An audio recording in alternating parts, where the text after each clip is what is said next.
Welcome everyone. My name is Sean, and today we got to talk about this situation where President Biden was kind of goaded into saying Laken Riley's name, sort of. He actually said Laken Riley. It's not about him. It's not about me. I'd be a winner. Not really.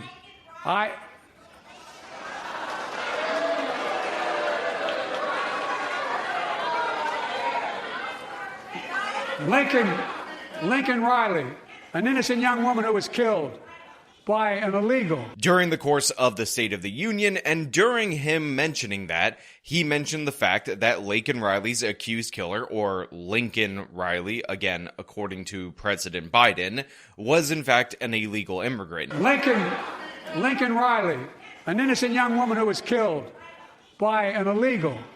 That's right. But how many of thousands of people being killed by illegals? Now, many people have improperly said that Biden took it a step further, and he talked about the thousands that were killed by illegals, as in illegal immigrants. However, I believe the remainder of what he said was actually how many thousands are killed by legals in this country. And that kind of attitude right there in that moment led to the obvious consequences of that, which were the Democratic Party criticizing Joe Biden because how dare he call somebody who is a murderer illegal. That's just dehumanizing and ridiculous. And now we're gotten to the point where Joseph R. Biden has decided to apologize to the accused murderer, the likely murderer. We haven't seen him be convicted yet, but I'm assuming that this is the guy because he hurt the feelings of the illegal immigrant accused of murdering Laken Riley. Now, we're going to get into this, but before we do, I want to thank everybody who signed up over at actualjusticewarrior.com/join. Give me the money. Give me the money, okay? And yes, on April 27th, I will be at the Vulcan Gas Company in Austin, Texas, doing the Minds Fest thing. Get your tickets, link in the description. It's the look of surprise on your face when you walked into the chamber and you saw Congresswoman Marjorie Taylor Greene. It was priceless. You feigned shock. So right here, we have this clip which says it's an exclusive interview with Joseph R. Biden, the President of the United States. And the reason why this is absolutely crucial is because Joe Biden has given less interviews to the press than almost any other president in modern history. In fact, earlier this year, during the course of the Super Bowl, where the president often will do a Super Bowl interview, but definitely during an election year, President Joe Biden decided that he wasn't going to do that. And instead, they had like a ridiculous TikTok video where he talked about the cookies. It was absurd, ridiculous, and insane. So this is a guy who shies away from the press on multiple different occasions. Now, you could say that maybe the interview is supposed to be a follow-up to his State of the Union. He gave his big speech and all of that. You have the song and dance, the pomp and circumstances. However, it seems like, at least from this clip that is uploaded to the MSNBC YouTube channel, that this is to address the criticism that he received from fellow Democrats for criticizing somebody who murdered an American citizen. Laken Riley, an innocent young woman who was killed by an illegal. That's right. But how many of the thousands of people being killed by illegals? To her parents, I say, my heart goes out to you, having lost children myself. I understand. Now, you should have said undocumented, but that's not a big thing, okay? What's the big thing about it? I actually wasn't even going to ask about that. I was just going to ask more about the moment. But you do think that he should have said undocumented? That wasn't going to be my question. Well, we usually say undocumented. Now, to be clear, we did a whole video on Laken Riley and how she should be alive. We talked about how her killer, or her accused killer, to be technically accurate at this moment in time, entered the country in September of 2022, was detained by Border Patrol, and then, as per Joe Biden's policy, was paroled into this nation. He ended up going to New York City. He was arrested for child endangerment, riding with his kid on a moped without a helmet. But in an interview with the New York Post, Ibarra's wife says that before their immigration hearing, Jose was arrested for riding a moped with their 5-year-old son while doing food deliveries. Neither were wearing a helmet. At that point, ICE could have taken Jose into custody, but it says he was released before that could happen. And he was released without bail because that's what happens in New York City. Although I said in that video, and I will say it here, if you were arrested for riding on a moped with your child and your child didn't have a helmet, the idea that even before bail reform that you would get any bail or a hefty bail is probably not the case. But more interestingly, he actually ended up in Athens, Georgia with his brother, who was also arrested arrested for multiple different DUIs. Wasn't done, but Jose's brother had been arrested the month before on a DUI charge. However, he was not deported as well. And by the way, he left New York because there was a detainer issued for New York City, and of course they didn't hold him for that detainer. In fact, I think they released him before that detainer went into effect, but then he was arrested in Athens, Georgia for shoplifting with his brother, who again already had multiple crimes. However, they never took him to booking, so they didn't process him properly. After his release, Jose headed to Athens, where his brother was now living. He was only here for about a month when they were both accused of shoplifting from Walmart. According to the police report, the two allegedly stole food and clothes. They were given a citation and let go. A spokesperson with the Athens Clark County Police told me immigration status is handled during the booking process at the jail. And since they weren't arrested, that check wasn't done. And because this guy, even in our current lax immigration system, was on the cusp of being deported, ICE wanted to detain him. This was on the Athens, Georgia government for not booking this person, not turning him over to ICE, and not having him be deported. And by the way, the mayor of Athens, Georgia, completely excuses this. In fact, he also defended the illegal, and when people come out against him to complain about it, he says, listen, Trump's an evil white racist. Back in 2019, he was such an evil white racist that we had to protect the migrant, and if you shout out against him, get out of the room during the press conference, you lowly citizen, because we're all about embracing the illegal. Is the expectation of human dignity. While 2019 was not that long ago, you might remember the dynamic we were living in the late teens in this country, where you had the President of the United States speaking in the most vile terms about people who were foreign born. And you had that notion metastasizing in places like Charlottesville. This is an invasion! When I was younger, I was a criminal. And you know what I thought about doing? Crossing the border to Mexico to get away from my crimes. Son, I'm going to ask you to leave. Jesus Christ. He saved me. So already, and I mean already, the strategy of the Democratic Party is to call you a racist for daring to bring up the fact that this person, who should have never been in this country in the first place, who committed multiple crimes after illegally entering this country and should have been deported, was available and ready to kill Laken Riley. And by the way, the media has participated in this strategy as well. The Associated Press put out an article that talked about how the real issue with the Laken Riley murder was the fact that women exercising alone, just horribly dangerous. No mention of immigration status in that original Associated Press article, because why would we mention the fact that the killer shouldn't have been here in the first place? Why not just chastise women for jogging near their university? Because how dare those women even think about trying to exercise, am I right? But during your response to her heckling of you, you used the word illegal when talking about the man who allegedly killed Laken Riley. An undocumented person. And I shouldn't have used illegal. It's undocumented. The Democrats are a parody of themselves. Let's be clear. The fact of the matter is, you have an American citizen who is murdered, a complete innocent, by somebody who should have never entered this nation in the first place. And the issue that they have with this particular situation is not the murder itself, is not the border policy, is not Joseph Biden campaigning on migrants surging to the border. I would, in fact, make sure that we immediately surge to the border. All those people are seeking asylum. They deserve to be heard. That's who we are. We're a nation that says if you want to flee and you're fleeing oppression, you should come. And living up to that policy, by the way, it's the fact that Joe Biden, when it was brought to his attention and when he started to get heckled during the State of the Union, used a no-no word. He didn't refer to the murderer how he identified, which was, of course, as undocumented, not illegal. I mean, why would we call this person who illegally entered the country an illegal immigrant? I mean, according to law, they are actually quite literally defined as illegal aliens under law. Again, that's the legal term, but why would we ever refer to them in the way that they're actually referred to in law when we can use a much softer piece of language to describe this person? Because we have to be undeniably respectful to the person who entered our country illegally and murdered one of our citizens who never should have been here in the first place and violated multiple other laws in in the lead up to this, and also had a criminal brother that entered illegally, who, by the way, also violated a bunch of other laws.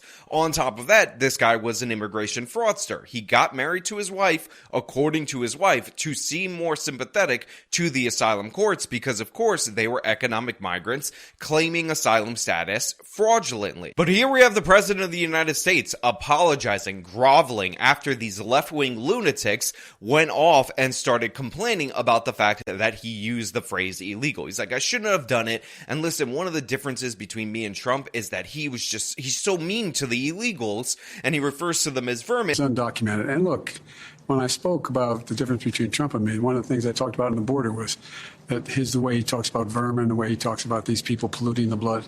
I talked about what I'm not going to do, what I won't do. And I, President Joe Biden, the head of the Democratic Party, the Enlightened Party, don't like that kind of language. Now, of course, this should go without saying, but maybe some of you don't know this. Joe Biden is lying right now. A lot of these supposedly derogatory terms that Trump hurled at immigrants overall are just fake. He was actually specifically talking about brutal criminal organizations like MS-13 in that way, because these are gang members that enter our country and commit unspeakable acts of violence. But you know, the Democratic Party lied back then and said that the evil orange man was referring to all immigrants as a whole, so why not continue and perpetuate the lie right now, right in front of this media person? Because you're on MSNBC, it's not like you're sitting across from a journalist that would actually fact check anything a Democrat says, except of course for the fact that Joe Biden dareth say the word illegal, and it's unbelievable how many people are concerned with the language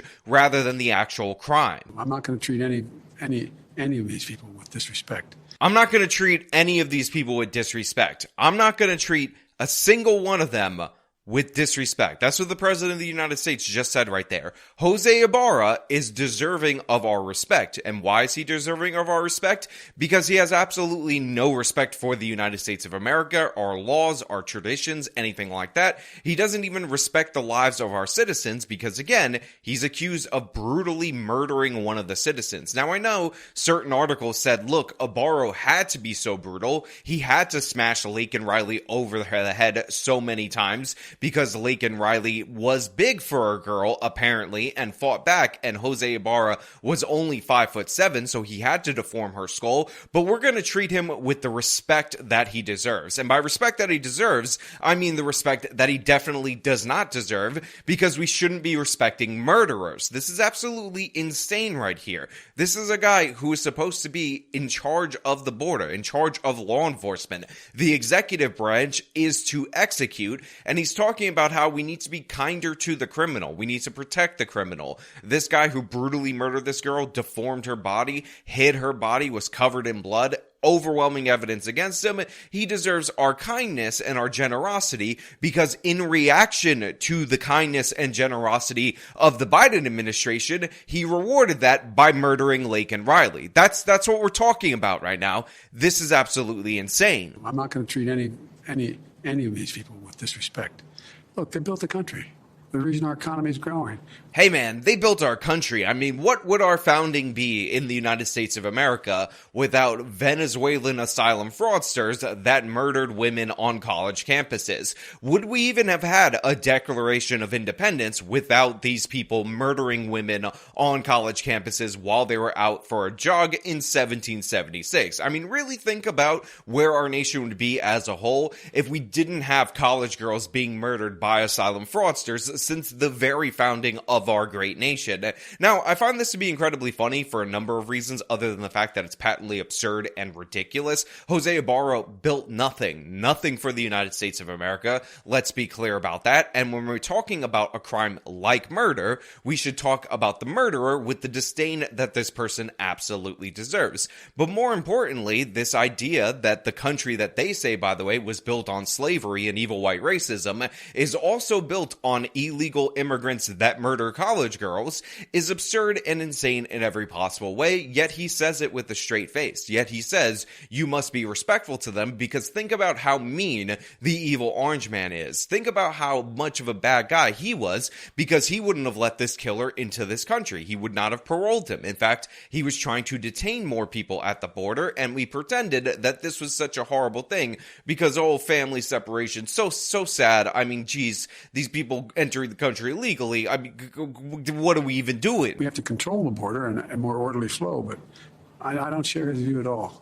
So you regret using that word? Yes. So Biden, of course, says we have to control the border. He feigns concern about this. Again, he didn't care about this problem for 3+ years into his presidency. He put Kamala Harris in charge of the border, which of course means that the situation was destined for failure because Kamala has never succeeded at anything. Well, I shouldn't say never succeeded at anything. There is a guy in San Francisco that she very much succeeded at helping or assisting, whatever word you want to use, and that's how she got to her first political positions in that state. You can look that one up for yourself. His name is Willie Brown. Again, look it up for yourself.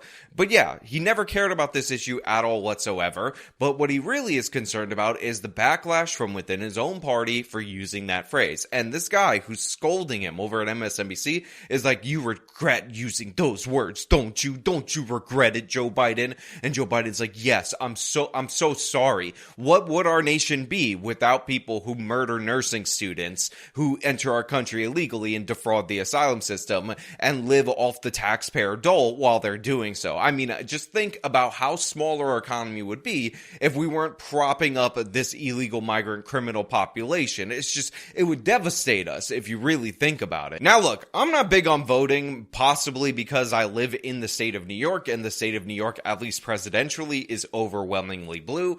Obviously, when an election is actually something that you can influence, I definitely recommend it. That's why I was supportive of the Zeldin campaign. But if you're in one of the swing states, if you're in one of the states that matter in terms of the 2024 election, just think about this. Let's say you're in the state of Georgia and you're a citizen of Georgia.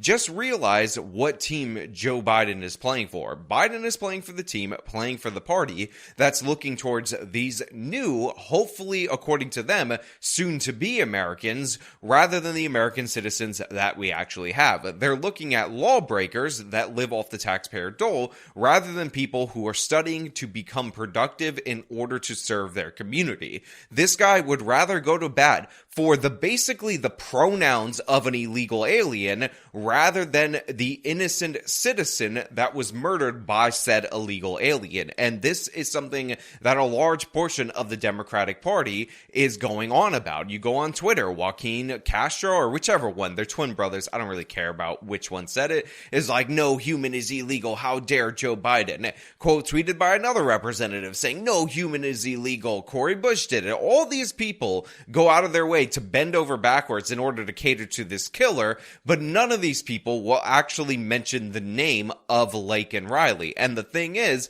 Joe Biden, that was the actual crime that he committed, according to them. He acknowledged the crime that could have been prevented if we actually had a reasonable border policy, if we actually enforce things like Remain in Mexico, which require people who, by the way, come from Venezuela and pass through 6 different countries and pretend they're seeking asylum, to claim asylum in the countries that they pass through along the way. And to this point that will often be brought up, which is American citizens commit way more crimes than illegal immigrants. Yes, that is in fact true. In fact, I have a channel that talks about criminal justice issues that talks about crime a lot because that's something I'm concerned about. But the thing is, that's only true because of Black Americans and their disproportionately high crime rates. But more importantly, with Black Americans is that second part, the fact that they are Americans. They have citizenship. They come with the deal. Should we have better policies in order to enforce the law to prevent those crimes from happening, to hold people accountable?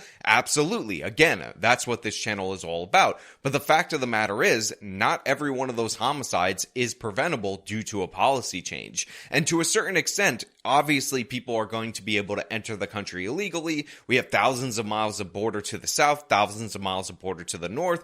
But the fact of the matter is, this was somebody who is detained by Border Patrol. They had issues with him, but they paroled him into the country anyway. This was somebody who was arrested repeatedly, and so was his brother, but they decided to cut him breaks. We decided that we're going to have certain cities that are sanctuary cities, and he was allowed to escape consequences up until the point where he committed this murder. So these are all in the category of preventable crimes and policy failures. And yes, when a crime is committed, that is horrible. We can talk about it, but when a crime is a consequence of a policy failure, we should try to correct that policy failure. So that's the difference for those of you out there in the audience who are a bit confused, for my left-leaning idiots that may be watching this channel, even though I have no idea why, honestly, because you guys tend to cut yourselves off from the broader conversation and live in your little bubble. That's why people are talking about this, because there should be something that we could do in order to prevent this. However, it is not being done, and deliberately so, because those are the choices that Joe Biden and his administration made. Anyway, that's all I really have for you guys today. Thank you so much for watching. If you like this video, then show me by leaving a like, subscribe for more content, follow me on my social media, support me via the support links in the description of this video. This has been me talking about Joe Biden apologizing to the illegal immigrant murderer. Till next time.